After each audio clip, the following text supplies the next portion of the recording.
Aujourd'hui, on ne va pas réellement parler de photos, mais de films sur la photo. Oui, voilà, j'aime aussi pas mal regarder des films, et je me disais que faire un petit épisode croisé, du coup, cinéma et photo, serait intéressant. Et en plus, j'imagine que je suis pas le seul ici à apprécier les films, qui ne sont finalement que des suites de photos. Du coup, on va voir 9 films sur la photographie à voir absolument. Du coup, on va voir dans cet épisode 9 films sur la photographie à voir absolument. En fait, non, vous n'êtes pas obligé de les voir, c'est juste, pour être honnête, vous n'êtes pas obligé de les voir, hein, c'est juste pour faire monter un petit peu la sauce. Alors par contre, ce qui est intéressant, c'est que je vous laisse aller voir sur mon site photomaniac.fr une liste de près de 101 films, quasiment 101 films, parce qu'à la fin j'ai mis aussi des films qui étaient juste intéressants au niveau de la photo. Et donc j'ai fait toute une grosse liste de films qui parlent de photos de près ou de loin.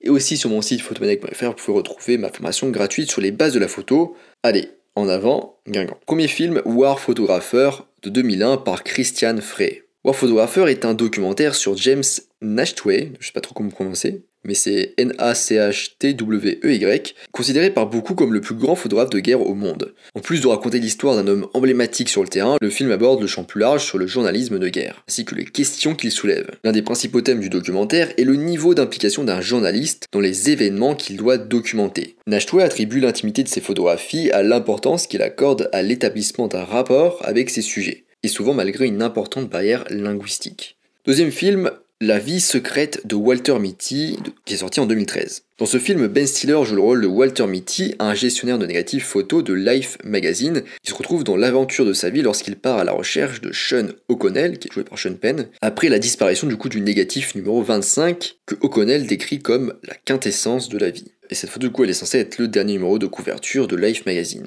Alors ce film, il parle pas principalement de photographie nécessairement, il est un petit peu mainstream comme on dit, donc voilà, il est un peu grand public, mais il y avait vraiment des passages intéressants, il y a aussi de très beaux paysages, notamment d'Islande, et en fait j'ai beaucoup aimé ce film, parce qu'il y a quand même un petit peu le côté photographie, le côté voyage, ce genre de choses, et le côté un petit peu développement de soi. Bref, globalement c'est un film assez léger et sympa. Troisième film, Photographe, donc Photograph.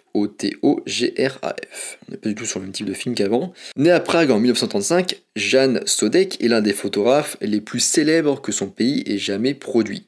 Donc son pays, c'est la République tchèque. Photographe est basé sur sa vie et son travail, mais de manière très vague. C'est loin d'être un biopic vraiment très réaliste. Cette dramaturgie tchèque, avec Karel Roden dans le rôle principal et coécrite par Sodek lui-même, oscille entre la véracité et l'ironie. De cette manière, il évite les lourdeurs auxquelles les biopics sont généralement soumis, et le résultat est à la fois excentrique et satisfaisant. Quatrième film, Smash is Camera, qui est sorti en 2010. Né en 1931, Ronald Edward Gallela, alias Ron Gallela, est l'un des photographes les plus controversés de l'histoire. Surnommé le parrain de la culture paparazzi américaine par le magazine Time, il a pris plus de 3 millions de photos de personnalités publiques et a acquis une certaine notoriété grâce à ses querelles avec Jacqueline Onassis et Marlon Brando. Bien que ce documentaire primé mette en avant l'éthique de son métier, il reste aussi très agréable et amusant à regarder pour son personnage principal très coloré. Cinquième film, Search of the Afghan Girl, 2003 par Lawrence Cumbo. Une équipe du National Geographic Television and Film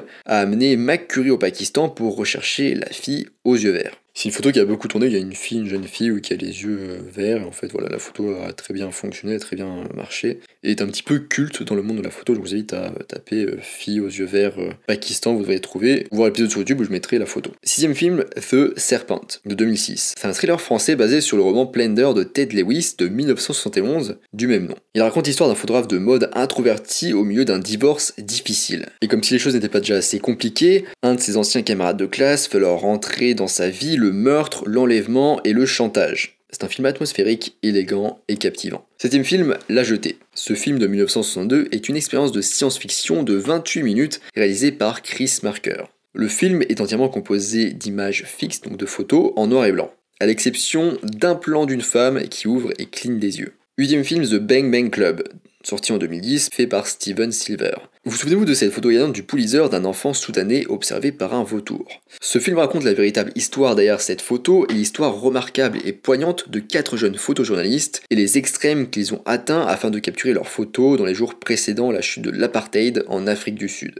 Neuvième et dernier film, Fenêtre sur cour, qui est sorti en 1954 et qui était réalisé par Alfred Hitchcock. Le personnage principal, James Stewart, joue aux côtés de Grace Kelly dans ce thriller classique d'Hitchcock. Photographe professionnel, LB Jeffries se casse la jambe en plein shooting lors d'une course automobile. Bloqué dans son appartement new-yorkais, il passe son temps à regarder par la fenêtre arrière pour observer ses voisins. Il commence à soupçonner qu'un homme de l'autre côté de la cour a peut-être assassiné sa femme. Voilà, c'est la fin de cette petite liste de films abordant le thème de la photographie. Je vous laisse aller voir sur mon site photomaniac.fr la liste complète de films. Sur mon site, vous pouvez aussi retrouver ma formation gratuite sur les bases de la photo. Je vous invite à vous inscrire si ce n'est pas déjà le cas. Moi, je vous laisse ici à votre soirée ciné et je vous dis à bientôt sur les internets mondiaux.